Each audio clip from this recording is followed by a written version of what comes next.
Mucho gusto, Andrés. Placer. ¿Perdiste la llave? Sí. Sí.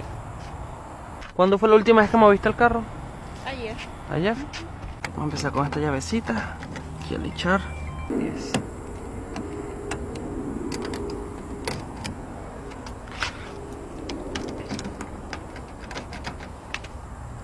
Cuatro, 3, 2, 1, 10. Perfecto, ahí está.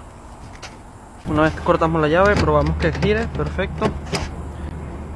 Y probamos que gire acá y que encienda. Ahí quedó perfecto, listo. ¿Estamos listos?